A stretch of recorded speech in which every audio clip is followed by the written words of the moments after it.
Hey, welcome on in to the Bronco Nation Updates post-game show. My name is Nick. I'm your host. I'm joined by Pops and Sam Gillette of Sam Talk Sports, and we just got done watching kind of a disappointing bowl game, didn't we, guys? Disappointing is an understatement. Have I mentioned lately how much I miss Ashton Genty and Kellen Moore, Chris Peterson, Ryan Clady, Daryl College? I mean, the list goes on. Hey, Pop? Yeah. Well, Pop is a fixture of our post-game shows, so let's get your initial reactions, Pops. What did you think about this game?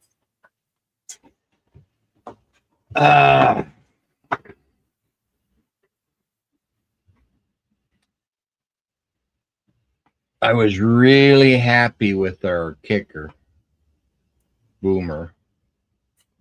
I thought we gave up on the run game too early, hence the plethora of interceptions. It was a tough game. It might just be me, but generally, backs are smaller than the receivers that they're guarding. And it looked like our receivers were smaller than the backs that were guarding them. At least they couldn't jump as high. And we weren't getting separation. And some of them need to learn how to catch pass. Only positives I got in it really going forward is I like the mechanics that Cutworth has, decision making, under the pressure like that, he'll gain that with time and experience. But his throwing mechanics, his pocket awareness was good. I liked that. I liked how the defense, even though they were taking a pummeling, they didn't seem like they laid down at all. They just stayed after it to the bitter end and took their lumps. Yeah, but I didn't see a lot of give up in them. Yeah, Bronco Nation, if you guys have any questions or comments, go ahead and put those in the chat. Hopefully you find the YouTube link. It works best if you're in YouTube. Just the community there is better than that chat room, but we'll take you wherever you are. Come as you are. We're happy to have you. But yeah, put in your, I'm sure that many of you have, a lot of grievance and, some comments and what do you want to see? What would you have liked to see done during the game? What do you think needs to happen during the offseason? Stuff like that. One of the things that we talked about in our bowl game preview, Pops, was it, and you just talked about it, was the length of the cornerbacks. And there's a very big size differential. They had Ephesians Prysock, 6'4", and then the other cornerback, he's 6'4" too. So that's kind of what we were watching. There's a mismatch. So we were hoping that knowing that it really had to do with the separation. If Cam Bates and Chris Marshall could get separation going vertically, and then also getting it going in the slot with Chase Penry and Terrell Caples, but that all predicated on getting the running game going, and that did not happen. So is it just me, or did it seem like they gave up on that really quick? What I saw, and Sam and I talked about this in the preview as well, is their front line is really good. Their defense is ranked at least in the top 20. So it was really important that once they started that running game going. If it wasn't working out for Dylan Riley in the middle, going through those inside zones, it would have been very important for Coach Potter to pivot, stick in Sire Gaines so that he could pound and ground their front line and get them, what they did to our front line and get them tired. But he kind of stuck with Dylan Riley there and never could get it going. So that really limited our chances in getting that play pass. But what they did do that I saw, what we were talking about is when they saw that the running game wasn't going, they started because they were heavy on the tight ends. They had both Wags and Louder in there for chip block, right? When the running game wasn't going, what they did is they started to implement and get the tight ends going, and that's exactly what we kind of wanted to see them do. But it just seemed to me, I don't know about you, but it seemed like the momentum kind of broke down when Chins had that, he called that cornerback blitz, and it left NFL bound Denzel Boston wide ass open for like an 80-yard reception touchdown. So I think that's kind of what broke this thing open, and kind of it shifted that momentum because Boise State was going toe to toe in the trenches, both on offense and defense, prior to that big chunk play. I could. I'm not sure that I disagree or agree with that. That momentum like that getting broke is temporary. The Hail Mary passes ending up in interceptions, that does a lot to break your back too. As much as giving up that big, when it's just with one play, we blew a coverage, we let him get behind us, that stuff's going to happen. You shake that off, you go back and you get on with it. But what do we have? 7 interceptions, 5 interceptions. Those are backbreakers. I mean, we've seen it against Notre Dame. Anytime any team gives up that many turnovers, that takes the wind out of your sails offensively for sure, and put your defense in positions where, when it's a short field all the time, there's not a lot you can do to stop some of that scoring from going on. Yeah, and you're right. Those interceptions by those 2 by Mad Dog really put the team in a bad position to where that, even if there was a slight chance of hope for the running game, it put the team in a position where they needed to pass, and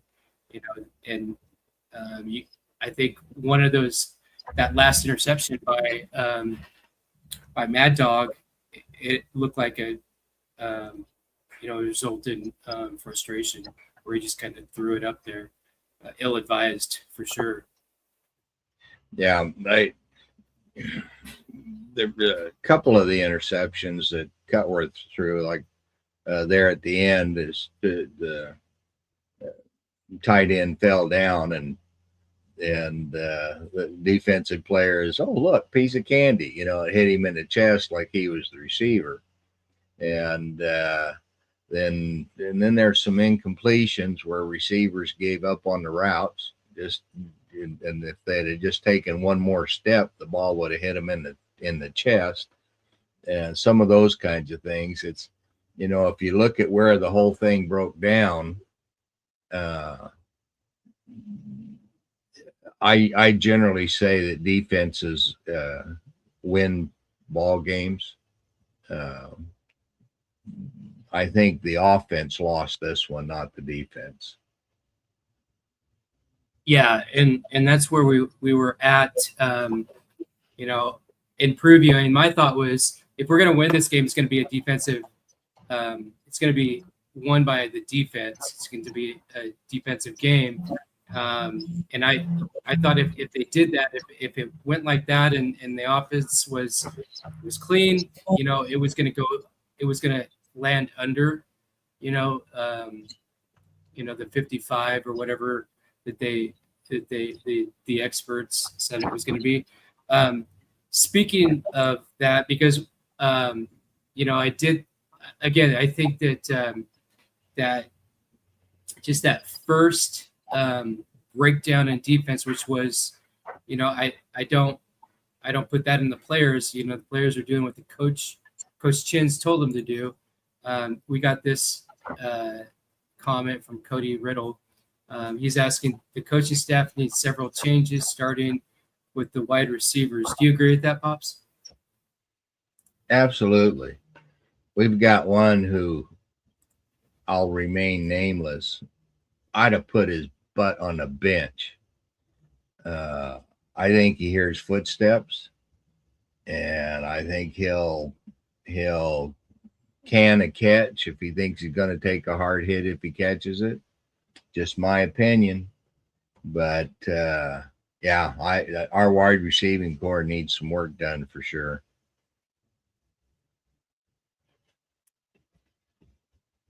Yeah, there's certainly a learning curve that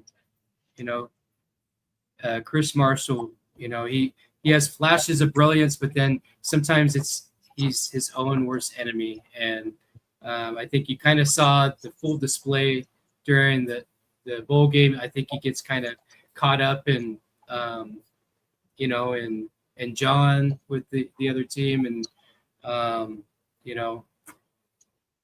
very unfortunate. Still one of my keys was we can't afford any drop passes, but yet we did. We had, and it wasn't just him. There was some other drop passes as well. But yeah, so going into next season, there is going to be a need. Some of the positions that are probably the need are, we have some younger talent coming up in wide receiver, but maybe one of the needs is to get a like last year, get a Cam Camper, something like that that has more than just 1 year of eligibility. But in saying that, and filling some of these needs, where is that? I could see a comment here, right here. Johnny Jeremio says, remember to donate to NIL funds if you want a team to make changes and bring in more talent. And I'd just like to segue into that is, the portal opens up officially early January, and we've seen this every year, and that's what Blue Elevation is really good at. We've got the crowdsourcing mechanism. You can go if you want to, if you want the team to go after a quarterback, we have a crowdsourcing mechanism. You go to blueelevation.org and you donate. In the comment line, you tell us where you want that donation to go, what position, and then what we can do is we crowdsource all those, we ship it over to the team, and then they can go shopping, right? But we're in that era right now that it takes donors, and it takes major donors, and it also takes, as a G5 mid-major, in order to do that, we have to pony up in some way, and Blue Elevation is a good option to do that. What did you guys think about the, we were out both left and right tackle. You had Kyle Cox in at left tackle. He had some snaps when Cage Casey's been out, and then they brought in Jake Steele at right tackle. What did you guys think of of their performance today. I think Pop's trying to get off this thing. He's screwing up with my black screen. I think the tackle situation. Yeah, it could have attributed to the time quarterback has to throw, but at the same time, the decision making wasn't there. Max came in and got rushed and threw it out of bounds from the rip. I mean, he did throw that one in the end zone where I think he was trying to get it more to the out of bounds line to where if anybody from the other team did catch it, it went out of bounds when they caught it. And I don't think he aimed it right for that. But I think they did pretty good, to be honest with you. I mean, come in a week to prepare for a team like Washington. Can't complain. I think closer to the end of the game, it started breaking down left and right. But that's whenever we were one-dimensional, and they can just pin their head back and go. So, Nick, yep. That last question hit on something. I mean, donating to the NIL. Here we play a team that's got 6-foot+ corners, and we're running receivers that are shorter than them. They're putting all of this money into buying themselves a team, and here we go into this bowl game with them, and we're already at a disadvantage because of the NIL situations. We interrupt your regularly scheduled program to bring you this important announcement from the Emergency Sports Broadcasting Network. Weak constitutions should seek shelter immediately. Pop is about to pop off.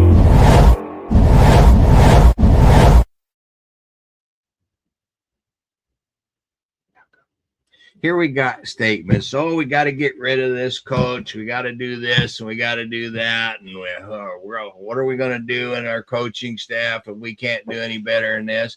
And we're out here. They're playing Clydesdales, and we've got Shetland ponies over here because they can afford to buy a Clydesdale, and we can't afford anything but the Shetland ponies. And they're good little Shetland ponies. They do a good job. You put them in a game with other Shetland ponies, and they'll kick their butts and win every time. But they're not going to win against Clydesdales that are bought and paid for. Like I said before, way back when the Cowboys used to buy their Super Bowls because there was no salary caps. Well, now you see in clear fashion in a bowl game what money can do to buy a team. And this isn't even the top tier team. This is Washington. But look at the difference in size. Look at the difference in what they've got sitting on their benches. I don't have anything bad to say about coaches at all. Yeah, I'd like to see playbooks open more, and I'd like to see a little bit more creative play calling to get in and out there. And in this game here, they got these tall guys you can't throw over. You're going to have to do a bunch of back shoulder passes and other things where that height advantage is nullified. I'd like to see some of that, but I don't think our coaches are the big issue. I don't think they're the big problem. The big problem is the money that's wrapped up in the power conferences. If you can get the money out of the power conferences and bring it down to like Boise State, let Boise State go buy some of these big dogs and put in there and replay this bowl game and see what happens. That's where it's at. It's not with any of this other stuff. It's in the NIL, the money in the big ones, tied in with the TV coverage and NCAA. And that's a whole nother story I don't want to get into right now because I just don't want to. That's all I have to say about that. Well, Pop, you brought that on yourself. Elder abuse, I tell you. Elder abuse. There is no pop-off plan for this, but, I mean, I think you secretly enjoy it. No, but this game clearly shows the difference. I mean, they bought the horses. They go in, they get the horses, and okay, well, we didn't pay NIL money for this one. Yeah, but because you're in that program, because you're in that big money, you can attract those bigger horses that will come in and play for you. And it's just a snowball effect where then it gets to go bigger and bigger. Why do we struggle the way we do from college days all the way to get up and try and get ourselves into a power conference? Is because the benefits, the intangibles of being in one of those power conferences when you're recruiting and trying to buy people off the portal are immense. I mean, we start out with one leg cut off before we ever get to the ass kicking contest because we don't have the money they've got. Am I going to push that button again? No. I'm done. What do you think, Bronco Nation? I think if you're out there complaining about coaches and players and whatnot, I think put your wallet where your mouth is. Let's see if we can get some of these people brought in. Yeah, and you're right, Pops. I mean, just look at what happened tonight. Washington's a mid-tier team in the Big Ten, and you look up and down both of the offensive and defensive line, and they're just behemoths compared to what we have. And I mean, we do have some talent, but we're in the process of getting them on the cheap, and developing them, just to develop them to start contributing. And then then it's always a concern that they're going to bolt and then make some better monies at a Power 4 school. One name would be Andrew from he was our linebacker last year. He went to North Carolina. You had Prince Strawn last year, 6'7" wide receiver. He kind of broke out during the Fiesta Bowl, and guess who comes and swoops him up? USC, where he goes over there and really doesn't do anything, but he got a bag. So that's kind of what we're dealing with here. You got yourself a rebuttal, Pop. No, that wasn't rebuttal. That was agreement. No. Oh. You got a rebuttal from Micah Musgrove on Facebook. Are you kidding me? Bull crap, it's not about the money, it's about coaching. Not all players care about money. There are plenty of players like Genty that just want to play. It's a coaching issue when you can't beat a team that is decent and struggle against crappy teams like BSU does. I mean, there's some – you're not always going to find that, though, with Genty. Players don't have loyalty like Genty does nowadays. And the ones that do have that loyalty aren't the kind of talent that wins national championships.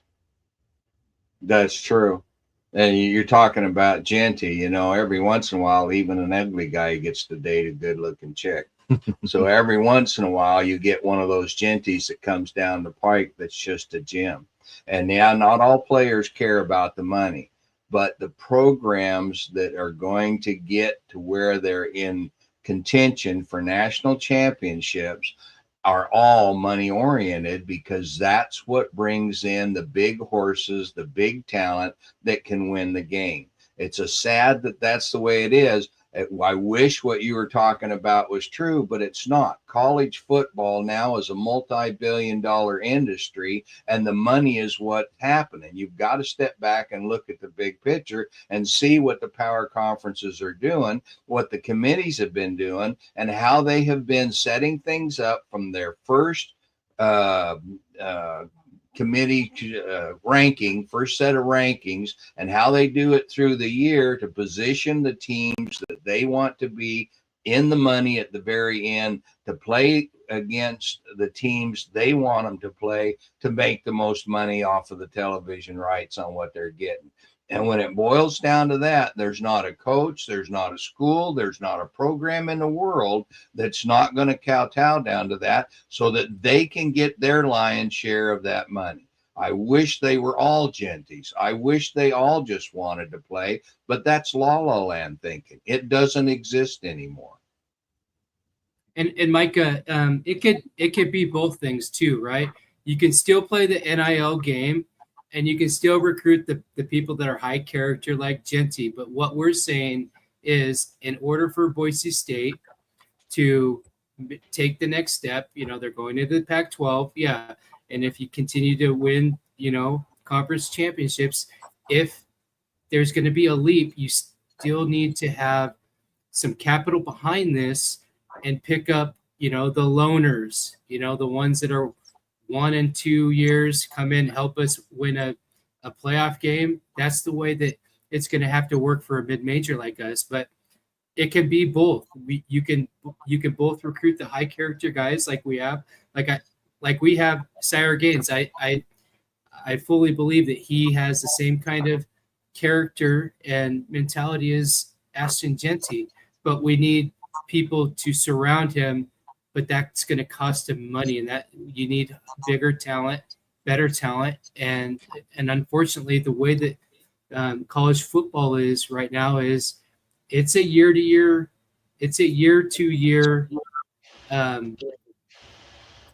system. No longer can you recruit someone and think that they're going to stick around for 4 to 5 years. It's just not going to happen anymore, and that's the reality of it. So we got a comment from, what is that? Gerard Dooney. Nate Potter has been On awful YouTube. all year. This coaching staff refuses to go and get a real QB all year. You're telling me our backups at an FBS level program are 2 walk-ons. And Nick, I know next year we've got Oregon to open up. We also have some pretty dang good recruits coming in next year. How do you feel about what we have coming in and the quarterback competition moving forward? Yeah, so 2026, Boise State ranked in the top 51-ish in the nation, which is really good for a mid-major like Boise State. We got 2 really good 3, possibly 4-star recruits at quarterback, probably 3.5, both over 6 foot. I think going into this year, it depends on if the staff wants to pick a quarterback up from the portal, but it's going to be it's obvious that they're going to have open competition for QB1 next year, and and that's what Bronco Nation wants, and then they're going to, all of these quarterbacks are going to go in and, compete their asses off, and, one will rise to the top. And, that's just where we're at right now. I mean, we saw QB1 and QB2 in the bucked up LA Bowl, and between the 2 of them, they threw 5 interceptions, 1 touchdown. So, I've never been on this, is it Mad Dog or Max? I'm always for an open competition, on a year-to-year basis, because that's how college football is. It's year to year, and, no longer can you rely on someone being here for 4 years. The days of, a quarterback being the starter for 4 straight years, going 50-3 and only losing those 3 games by a total of 5 points, those are over. Unless something magical happens, it'll be few and far between that we ever see that again in our lifetime. So, I'm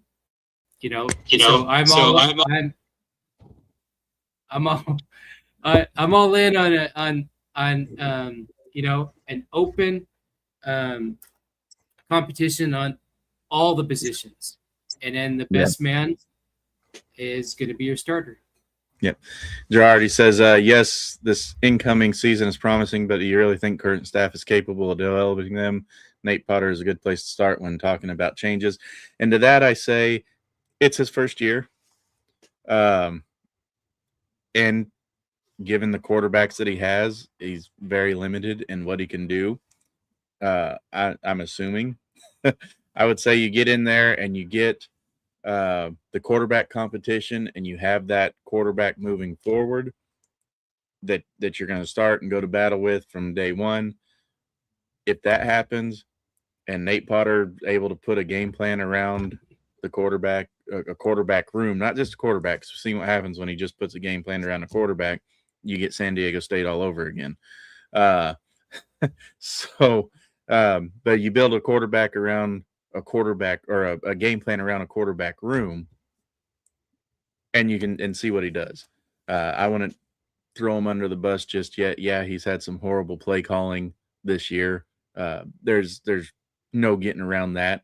But year one, let's see what he does with year two, with a full year under his belt experience. I'm sure both him and Danielson, or at least Danielson, I know for sure talks to Peterson daily, if not weekly, if not daily. So, I mean, there's some positives moving forward with the coaching staff. And if you get that change and you change coordinators every year, you create inconsistency in the program. And that's what recruits don't like. They don't want to come and play for a team that's going to have that inconsistency, not because of coaches moving on to play for, or to coach for the next higher up position, but because they're getting fired or whatnot. You definitely don't want to do that, especially whenever you have the highest rated recruiting class that you've ever had in program history coming in with these coaches. You want to see what they're able to do with that. So I wouldn't throw them under the bus just yet. It's the only thing that I would throw under the bus is just the way they went about it. It's very unorthodox, and it's not ordinary that you would bring in a first year OC and let him learn the job. So I get the frustration from the fan base on that. But it is what it is, and Coach Nate Potter's got his first year behind him. What I would say is just, and you're probably the man to do this, is put all those numbers together and let us know how, give him a grade. Yeah.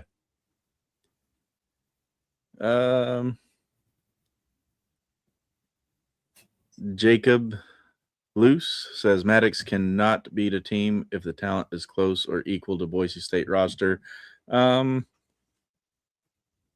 Yes and no. I would argue that last year's UNLV team was greater than Boise State's roster, and they came up and took them out twice. We had Genty. That was the saving grace in both games. That if we don't have Genty, I don't know if we beat UNLV twice last year. To be honest. Yeah, I don't, Which Maddox, I guess that actually makes his point. Maddox can't beat a team because he needed Genty to beat him last year. Yeah, so he's not going to beat a team on his own. Like, we did have a quarterback, Taylon Green, who did have that possibility of doing that with his legs, but Maddox qualities are his leadership, and and so far, the numbers are not in his favor for sure. Yeah. You want to take a quick break, come back for game stats, or you want to bowl through them? No pun intended. Yeah, we'll take a quick break and then we'll come back. We'll take your comments and your questions, and we'll keep rolling. As long as those comments are coming in, we'll keep rolling, guys.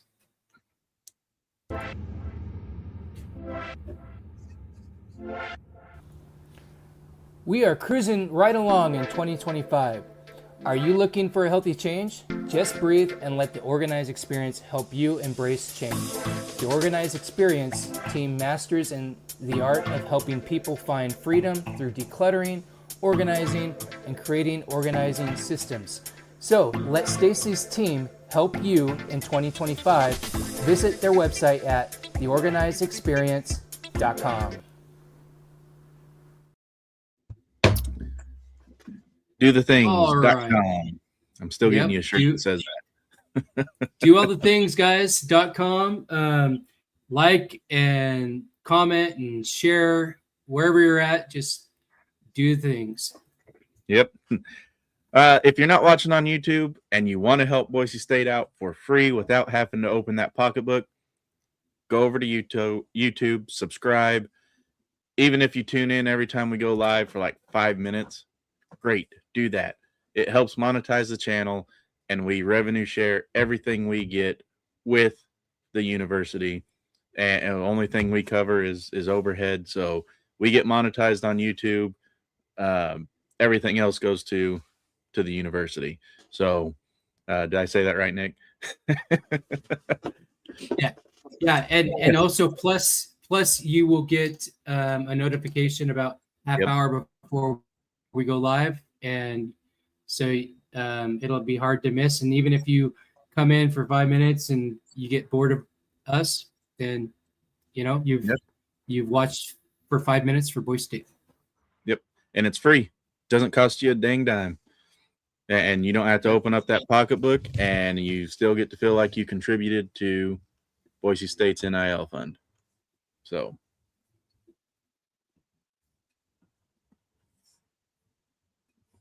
let's go to Karen Voigt. In all games we playing, let's see, and try that again. In all games where I think we're playing against Power 5 schools, Maddox throws multiple interceptions. Penn State 3, Notre Dame 4, and tonight 3. I think he only had 2 tonight. Cutforth had 3. He needs to make better decisions. I agree. I think his size, not like beef up size, because that boy's a thick kid. I think his height might play a big factor in that. Sometimes it's harder to see. I think that's why they roll him out so much, because it's harder to see when you're in the pocket. Some of them linebackers dropping back, and that's what we saw tonight. And Jacob, I will not say anything different. Maddox is a great person, but the leader of the team is a great person, but the leader of a team, not the guy struggling to find windows to throw seams when throws are on target. It's a surprise to receivers. Yeah. And I'm wondering if that's part of what Marshall's problems are whenever Cutforth came in and he had all them drops. Just not used to the ball being led, maybe. Different styles, yeah. Yeah. We saw it whenever Marshall had that game where he dropped every single pass thrown his way. Maybe he's used to having to go up over the middle and catch a ball and then get hit instantly. Maybe Pop was right. Maybe he's just hearing footsteps, tired of getting hit. If that's the case, this ain't the game for you, bud. So it only gets worse at the next level. And sometimes it just looks like he gets distracted and, John back and forth. He kind of reminds me of Des Bryant, not in a talent perspective, but all you had to do to beat Des Bryant and get Des Bryant taken out of the game is just start jawing with him. Just start talking to him. Start talking crap to him. Then he'd be more interested in talking crap back than catching the ball. That you take him out of the game. All you had to do was get him talking. And then he'd be more focused on what he's going to say to you next whenever after the end of the next play than catching a ball. So just my humble opinion. All right. We got an agreement tonight. We can go home. All right, let's go into some team stats here. Your game stats presented by KIDO Talk Radio, 107.5 FM, 580 AM, and Blue Elevation, elevating Bronco sports through fans like you. To find out more, visit www.blueelevation.org and catch Nick Wade on the Kevin Miller Show over the air or through the app, the KIDO app, every Friday morning, at 7:30 a.m. Mountain Time. Boise State loses this one 10-38. Rough one to go for, to watch. Stat wise, not horrible until you get to that fourth stat line. 300 total yards, 253 through the air, 5 interceptions, the difference in the game, and the fact we couldn't get the run going, 58 rushing yards, 16 first downs, 6 penalties for 30 yards, time of possession 32:06. Washington, on the flip side, only had 44 yards more. I mean, looking at that game and looking at that score, you wouldn't guess that, but whenever you're throwing interceptions and can't put points on the board, that happens. 355 total yards, 227 through the air, no interceptions, 128 rushing yards, one fumble loss, 17 first downs, 9 penalties for 70 yards, and they held onto the ball for 28 minutes and 4 seconds. Nick, looking at those stat lines, looking at the score, you would think that would be a game that was won or lost in the final minutes of the game, not one that was over before halftime. Yeah, it's shocking, especially on the the total yards, even the rushing. Like when you're watching it, you're watching Jonah Coleman just dominating, and then we get to the final stats, and it's like, damn, that doesn't look too bad at all, Right? I mean, you take that just the stats, don't even look at the score, and it's, I mean, you're like, oh wow, that would have been a fun game to watch. Yeah, but it goes down to one of the points that we were talking about, prior to the game is winning the turnover battle, and anytime that you lose 5-1, you're not winning that game. Yeah, that's for sure. Yeah. Yep. So Nick and I collectively put our heads together, and we have a controversial offensive player of the game because he's not really on offense. And no, it's not Washington's quarterback either, although he was in the hat. But we found it better to get a Boise State guy. Our offensive player of the game, presented by The Organized Experience, helping people gain freedom by preparing, decluttering, and organizing. Let Stacy McLaughlin help you with all your organizing needs. For more information or to schedule your organized experience, visit theorganizedexperience.com. Your organized experience offensive player of the game is special team specialist Colton Boomer. 52-yard field goal and an extra point made. He was basically the entire offensive production as far as points is concerned up until garbage time. So, I mean, stat-wise, you can't give player of the game to a guy that's got 3 interceptions. You can't give player of the game to a running back that doesn't have over 40 yards. You can't give player of the game to a receiver that didn't break 60 yards or so. I think Marshall had more, but he had so many drops, he can't be player of the game. So let's do a special player of the game. What do you think, Nick? Yeah, we were talking about special teams too, right? And hey, are we concerned about special teams? I could. They have been kind of a concern throughout the season.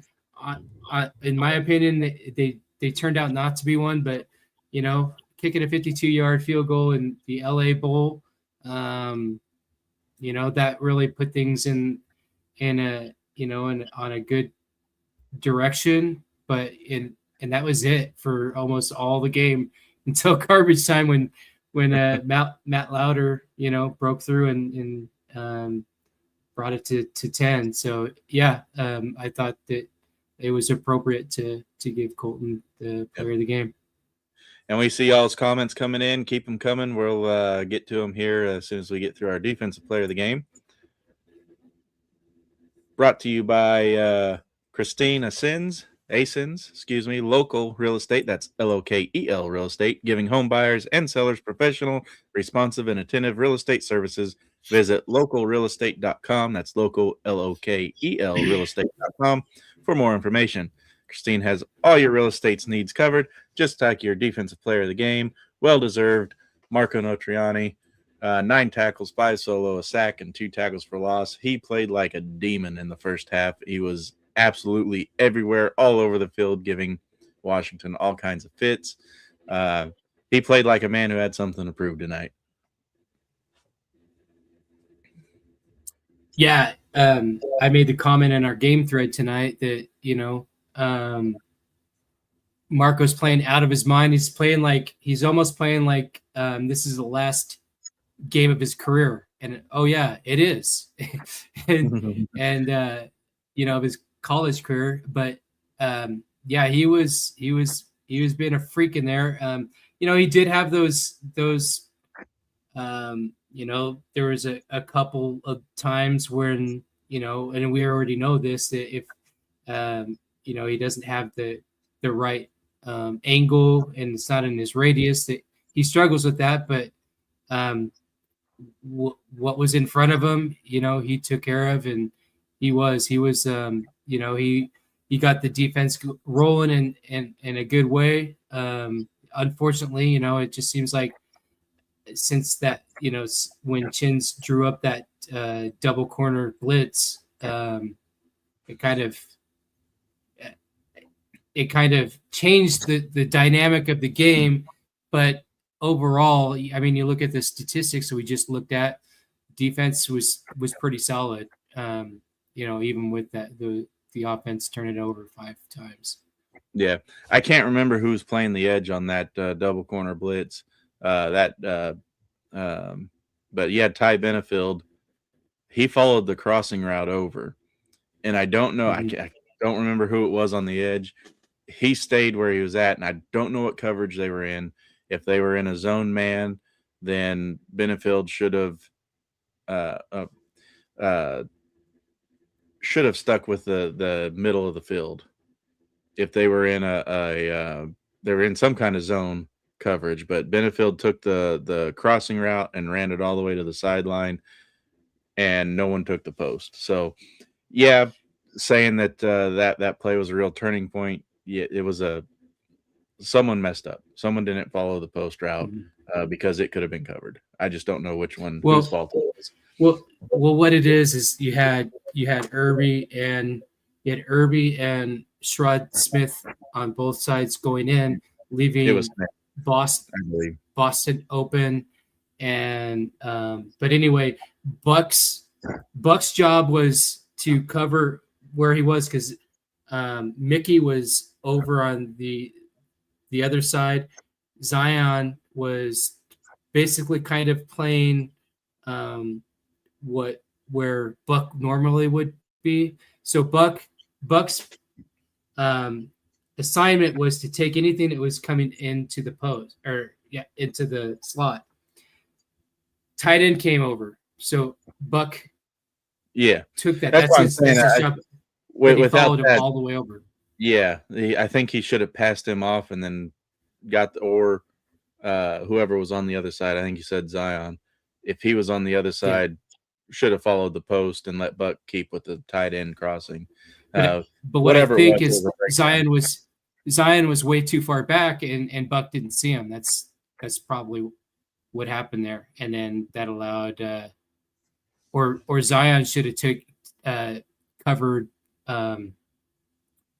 moved over and covered Denzel Boston going up the post. That's what I thought should have happened. Jacob says it was probably a cover 3. Ty played who he should. The CB should have followed the post.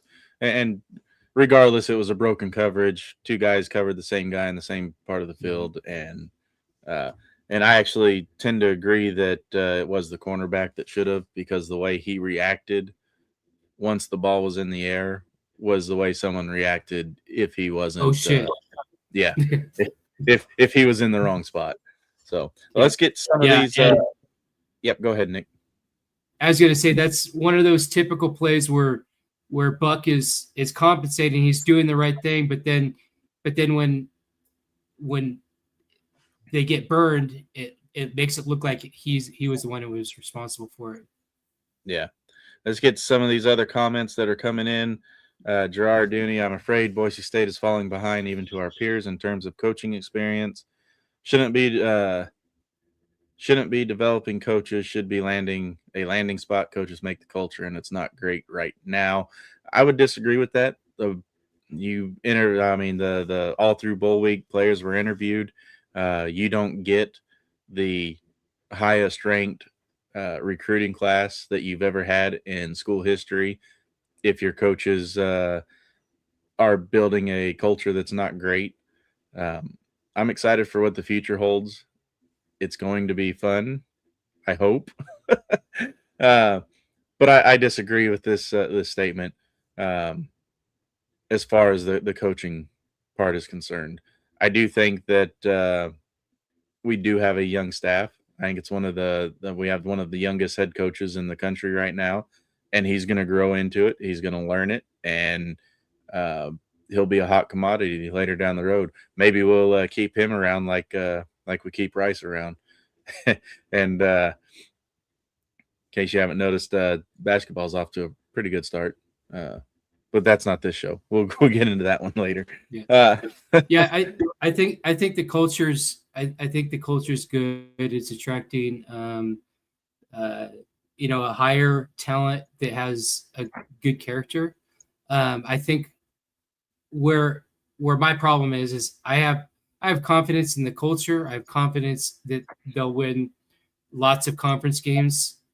It's our fall off point is when we meet these bigger schools. That's my main concern right there. Yeah. Jacob not saying Cutforth is or isn't the guy, but it's hard when you come in after half down by a lot. But we have a QB problem. Maddox is not the guy to take us to where we want. We'll find out. We got some great quarterbacks coming in. One of them set school records where he came from. So we'll see how the quarterback competition goes in the spring. Gerard Dooney responds, neither are the guy. Unfortunately, coaches refused to go and get a real QB and settled on Madsen. That may be the case this year, but I encourage you to go look at the recruits that are coming in because we have some really good ones coming in that could push Madsen to be either better or a really good backup. Fred Emery on Facebook. That's my daughter's first name, Emery. So, hi, Fred. The NCAA needs to dump the transfer portal and NIL. Boise is a training ground for the power schools, and to that I'd agree. I get a laugh out of the talking heads that say, "Oh, the G5 doesn't belong in the CFP." I said, "All right, well, if they don't belong in the CFP, stop taking the talent out of the G5. Stop taking the coaches out of the G5." I'm not going to pop off. Tune in Wednesday night for the college football roundtable. We'll talk about it then. Oh, and Fred, if you want a good read about the transfer portal and NIL and some good ideas of how to clean that up, where can he find that, Sam? BroncoNationUpdates.com/STS. I do have a 2-part series for how to fix the NIL and how to fix the college football landscape as we know it, to evenly divert money to everybody, level playing fields, conference championship games being first round of the playoffs playing into. I've actually been doing a lot of thinking. I'm actually thinking about updating that article for a different postseason. So, but I'm still mulling that one over. But conference champions end up being first round of your playoffs, play it all the way down to a national championship. Win your conference, go to the playoffs. No more of this polling crap and someone being left out because somebody else beat you in the first game of the year. You can schedule hard non-conference games as hard as you want and still win your conference and go to the playoffs without any issues. So, Jacob Notrian is a true middle backer. Yes, he is. Great for plugging up the holes. Not so great for being able to make up for when you're out of position. It's probably a cover through. Oh, we already did that one. Gerard Dooney, fair enough. I guess assistant coaches need to be better. The game just changing very fast. and the gap is getting wider every season. I hope to see Danielson hold staff and players to more accountable. Yeah. I think, though, the class that we have coming in is going to make or break this coaching staff.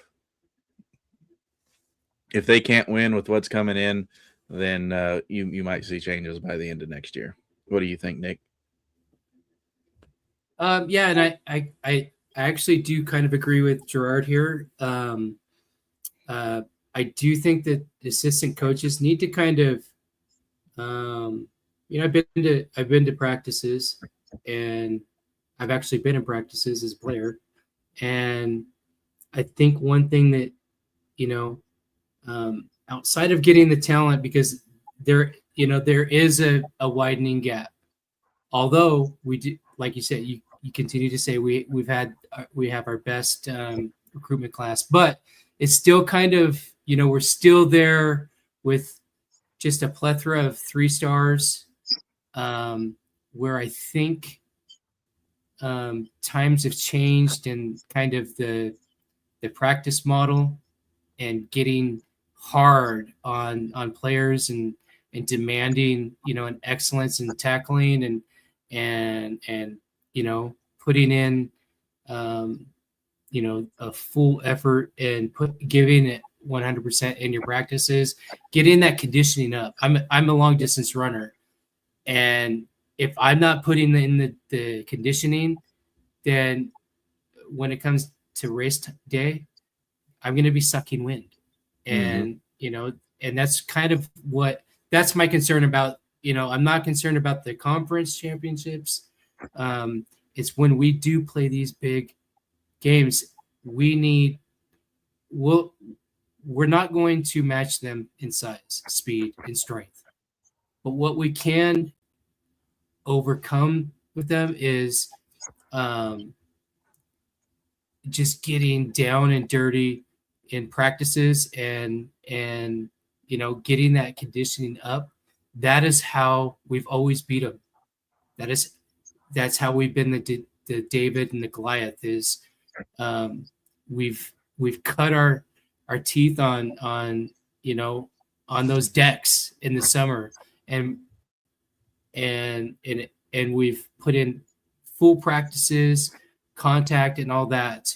I think that I love the culture, but I think the culture can get a little bit more tougher. Yeah. And the comment was made that we're the training ground, or the recruiting ground for the P4. I think a lot of that could be fixed if you start exposing these schools for poaching. Not just saying, oh, yeah, we know who it is. Start doing it publicly. Start making a big deal about it. Start making it noticeable so they see it. And then just go on an ad blitz campaign. Say, listen, they don't want us in the CFP, but they want our players. How are you going to try and keep us out now? Just case in point, Oregon and USC. Yep. Well, we're going to take a quick break, and we will be right back, folks. If you need painting done, stay out of the heat or the cold and let Crosby Custom Coatings take care of you. Scott has been your Treasure Valley expert since 1979. Call him at 208-939-6962 today.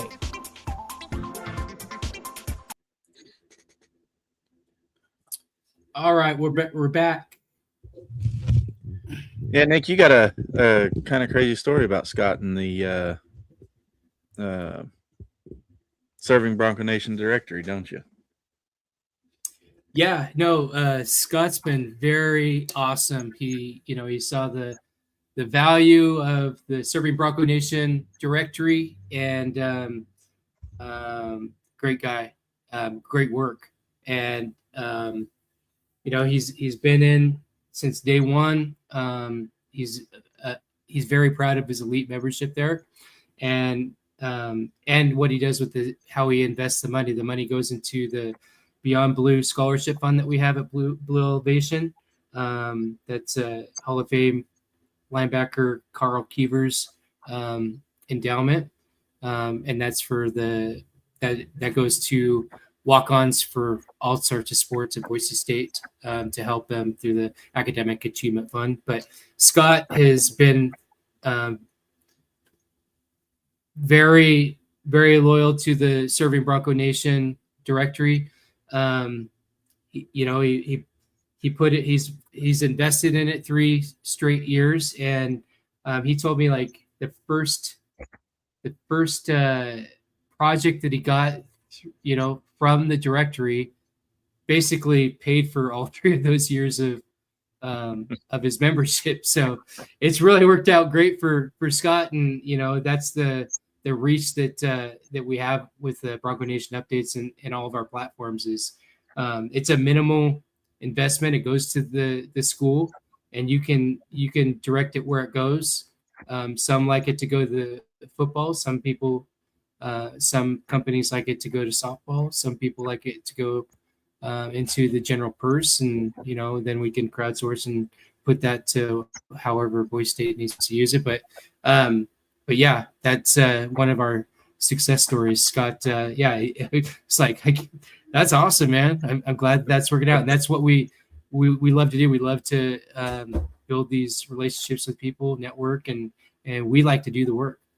Yep. Just where like, can they go to get their small business on the directory? Yeah, go to if you're interested, go to bronconationupdates.com, and on the top there you will see you'll see the directory, and then that's where the businesses are that have networked with us. But also there should be a tab on there that says SBN, Serving Bronco Nation. Click on that. You can see what it's all about, and then you can go visit the plans and see which one works best for you. And they're tiered so that the more that you invest in Boise State, the more you get, the more coverage you get from shows like this, and all the cool graphics that we put out every day. Yep. And speaking of cool graphics, we'll run through one more time real quick here, and then we'll get to the rest of your comments. Maybe if we can get the right graphic up there. There we go.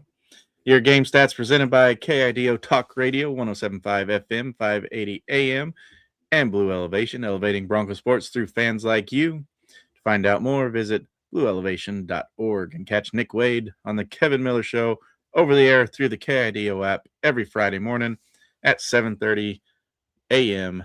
Mountain Time. Team stats: Boise State loses this one 38-10. They put up 311 total yards, 253 through the air, 58 on the ground. 5 interceptions ended up being the killer in this one. 16 first down, 6 penalties for 30 yards, held the ball for 32 minutes. On the other side, Washington put up 355 yards, only 227 through the air, 128 on the ground. They did have the one turnover on the lost fumble. 17 first downs, 9 penalties for 70 yards, held the ball for 28 minutes.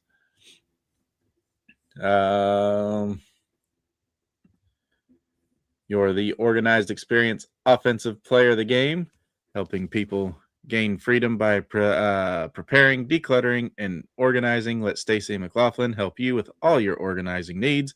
For more information or to schedule your organized experience, visit theorganizedexperience.com. That's The Organized Experience. That's XPERIENCE.com.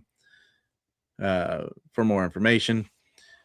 You're the organized experience offensive player of the game, Colton Boomer, who was basically Boise State's entire scoring offense till garbage time. He had the 52-yard field goal and an extra point. Moving right along to defense. Your Christine Asens, local real estate defensive player of the game, giving home buyers and sellers professional, responsive, and attentive real estate service. Visit localrealestate.com. That's local, LOKEL, realestate.com for more information. Christine has all your real estate needs covered, just like your defensive player of the game, Marco Notriana, who played like an absolute demon in the first half, all over the field, 9 tackles, 5 solo, 1 sack, and 2 tackles for loss. That's your game stats and offensive defensive player of the games. Let's get back to some of these comments, shall we? Our good friend Jared Dooney, he's been with us all night. Jared, we thank you for being a part of the show, and look forward to seeing you on future shows as well. I think Boise State has actually done a great job thus far retaining our high talented players up to this point. There's Boise State and everyone else in the G5 stuck in that weird middle spot. He goes on to say, considering how brutal the transfer portal is compared to other G5 teams, I mean, we made it out half decent retaining guys, and I can't disagree with that at all. And I think that builds on the argument that this coaching staff has created a great culture at Boise State, and the players want to stay and they want to play for Danielson and company. What do you think, Nick? Yeah, but again, the way that the environment is in college football is you never know. Like there was a debate going into this bowl game. Are these meaningless? Are they not? I kind of side that they do have meaning. They do have implications on recruiting. And I can, my opinion is, losing 38-10 isn't good to retain your players. I wouldn't be surprised if you did lose a couple. We're talking about students who are between the ages of 18 and 23. We once were that age, and sometimes we made decisions based on our emotions, and so that can play a key part of some of these. The bags out there, those can too. So yep. But I do think that it's going to be inevitable, but that's why I think that if you can't ignore the NIL part of this, you got to have that, and that's going to help you. That piece right there alone is going to help you retain. It's like you got Buck, right? He probably will be declaring for the NFL. If there's agents out there that tell him, hey, you're projected in the top 4 rounds, you got to go. But through the NIL process, Boise State could, slide him an offer to make him think, make his decision a little bit tougher. Or it could also help, like say Latrell Caples. He's already said that this is his last year. He wants to go and live his life. Now, if we really needed a veteran wide receiver, say Marshall goes, right, and we need that veteran wide receiver because he still has 1 year, you could give him an offer, to have him stick around. So that's kind of the thing that the NIL piece helps, and so you can't ignore that. Yep. Let's see. Nick Vance from Nick. I do have a question for you, non football related, and you probably get this all the time. But how's old Bob Vance from Vance Refrigeration doing? Is he doing okay these days? You don't ever hear about Bob Vance from Vance Refrigeration since The Office went off air. So I just wondering if you knew, if you keep in touch with him or not. But he says Danielson needs to take a big look at his coaching style, the OC, DC, and his choice for QB before next season, or it may be his last. Yes, we talked about that a little bit earlier tonight. First year with this group of guys all together, so see how he does. I believe he's responding to Cody Riddle from earlier. You can't take a backup quarterback that was owning once he settled in and pull him for Madsen and expect him to come in mid-game and be ready. I would disagree with that. He was only out 1 game, so if he digresses that much in 1 game, then he's not really the guy either. Gerald says 25 Brown is going to be more involved next season. Every time I've seen him get the ball, He's displayed some serious speed and hits the hole with some tenacity. I agree. I wish I could have seen more of him this year, but we'll see. Maybe he ends up being that guy Nick's talking about, filling some of them receiver spots for next year. What do you think about he Brown? would be he would be the type that you would want to make sure that he comes back. Yeah, and that's going to be doable through NIL and making the guy an offer, because if you've watched any of the Boise State games, or they have people that are on these football staffs, both in the G5 and the Power 4, whose main job is to go talent search, right? And they see a Quentin Brown who's electric. I'm not sure if he burned his freshman year or not. I think he did, but you look at him and even if he didn't, you go, okay, this guy has 3 years of eligibility, and he's electric, and he had these great plays. Let's go make him an offer, or have somebody whisper in his ear, because it's not, you can't do that, but they still do it. They find somebody. I mean, you had Harbaugh have a guy dress up with a fake mustache on an opposing team's sideline and steal their signals. So who's to say there's not people out there whose job is to whisper in an athlete's ear and go, hey, you can make this if you come over to Arkansas, right? So right. You would be naive not to know that, and you'd be naive if not that every program has something like that. So he would be great to have back. I hope he comes back. But that's the thing.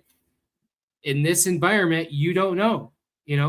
The portal's opening up in January 9th, I think. And so that's why it's very important to become part of our mechanism and pump in to that purse so that we can retain our talent, whether you like it or not. I would love people to have that loyalty for 4 years, but that's not going to happen. It's not. It's just not. That's not the way that college football works now. They are paid athletes, and they have contracts, and we can help. Yep. And Jared says with him and old boy 4-star wide receiver out of Georgia could be deadly. Yeah. And he's talking about refresh my memory, Nick. What's his name? T-Fave? Yeah. Favors. Yeah. Yep. Terrius. I knew it was an F. I couldn't remember which one it was. Yeah. He's gonna be I'm hoping he's an instant success. Like, comes on and elevates that receiving room, and we get a quarter. The running game's good, and it's great to have 1,000-yard running backs. Even better if you can do it with a 35 to 5,000-yard quarterback, in my opinion. Yeah. I mean, the numbers that T-Fay put up in high school in multiple positions, like, I'm excited to see what he does in his first year. Yep. Totaled 4,187 all-purpose yards in 3 seasons, scoring 34 touchdowns, averaged 19.8 yards per rush, 22.5 yards per reception in his career. You know who he reminds me of? Who? That little old wide receiver that plays for the Buffalo Bills, also came from Boise State, Khalil Shakir. Yeah. So, yep, be fun to see.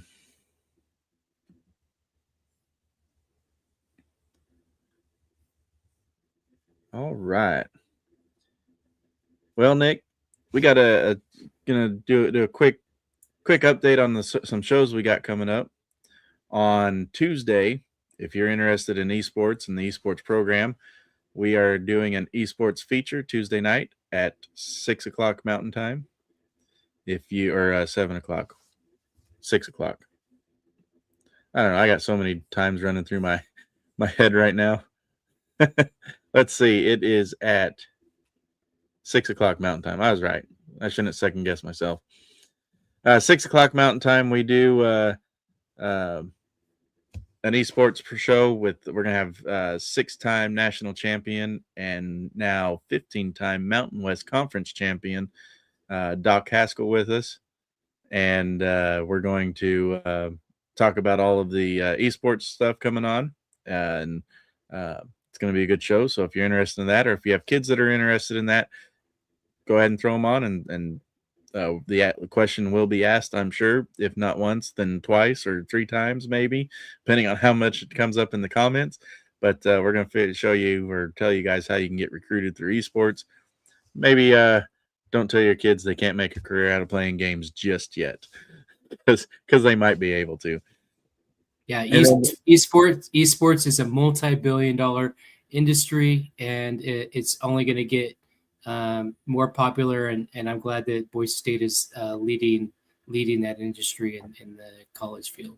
Yep. So come learn about that. It's going to be a very informative show, as well as give you an idea of how Boise State is doing in the esports field. They don't just play Mountain West opponents. They're also part of the PEC, which they play teams like Ohio State and Michigan State, Minnesota, Nebraska, some of the bigger schools, and they compete with them.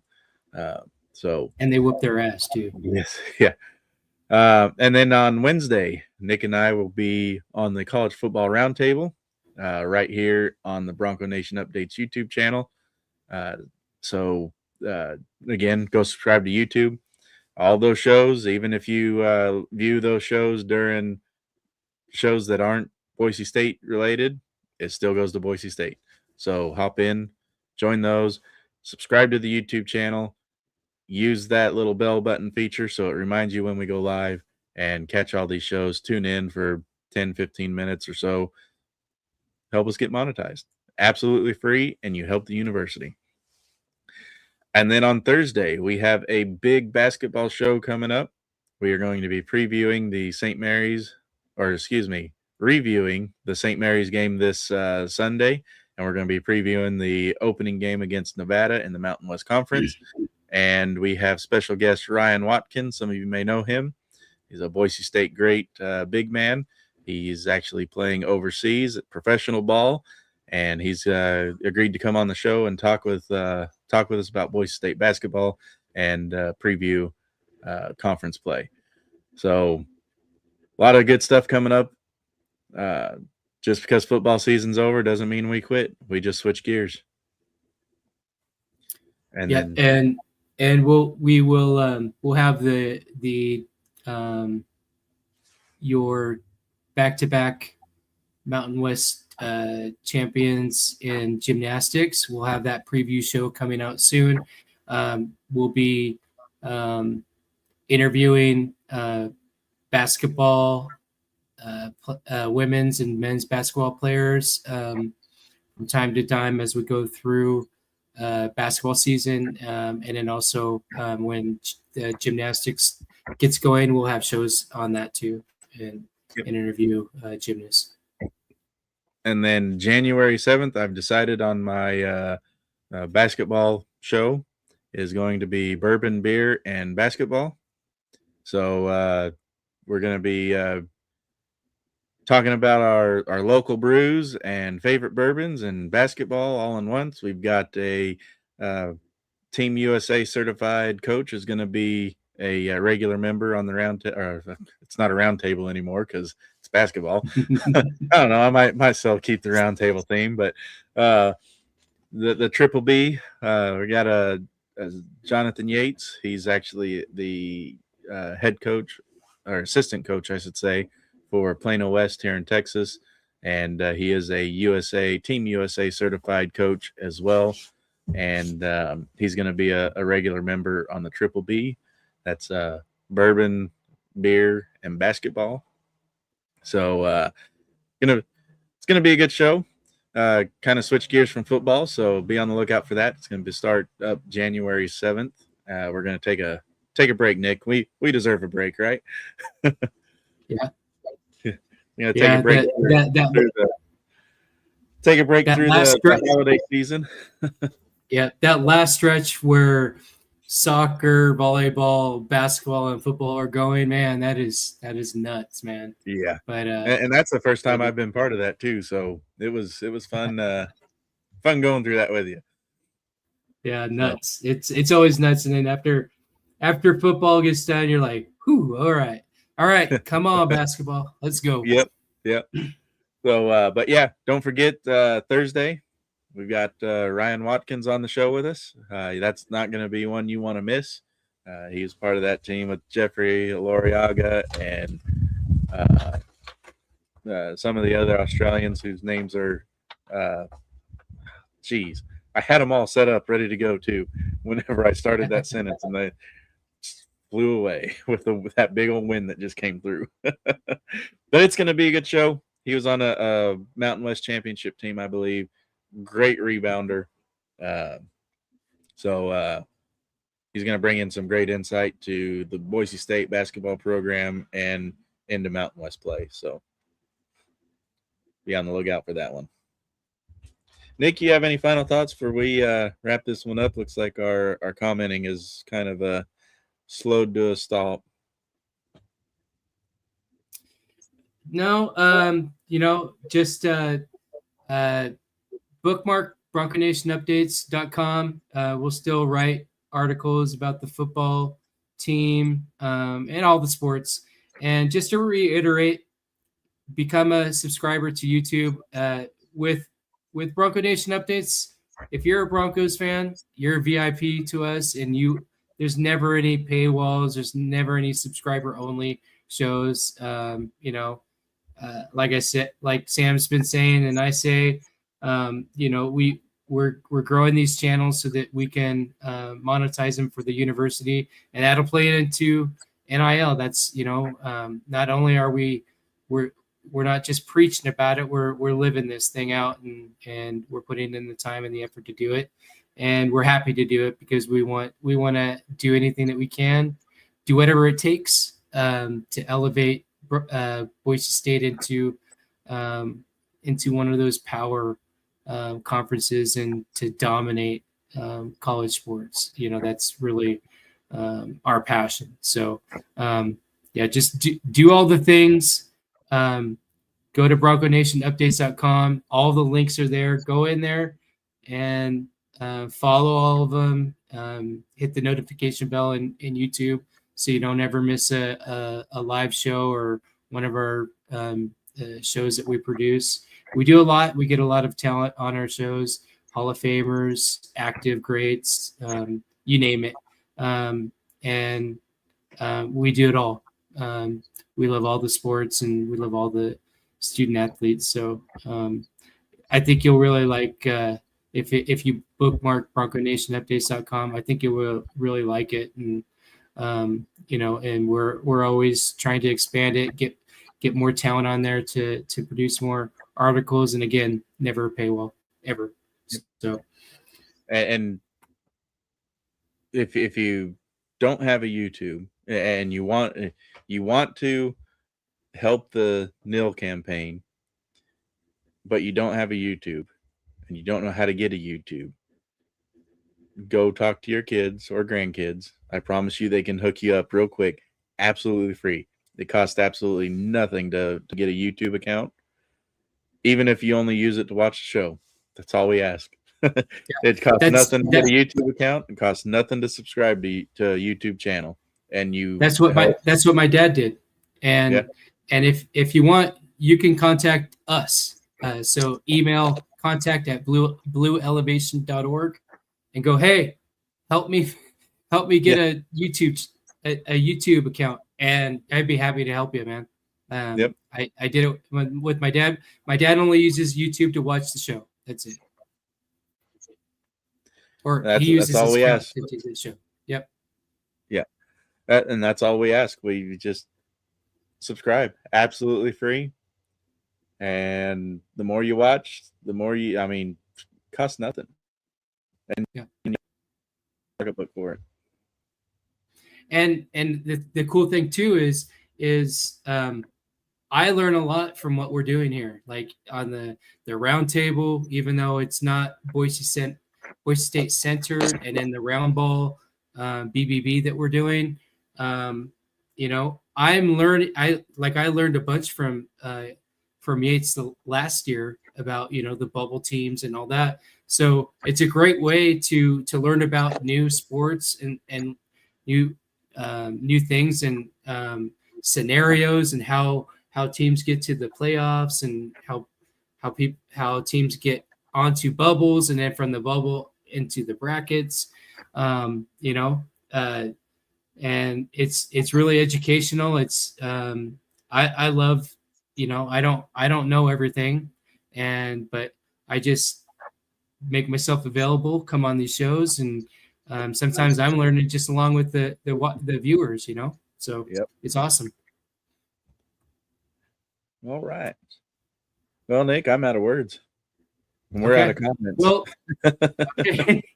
Well, Bronco Nation, I wish this would have been a happier show, but Boise State did fall to Washington 38-10 in the LA Bowl, primarily because they lost the turnover battle 5-1 in favor of Washington. So there'll be plenty of subtopics to talk about in the off season.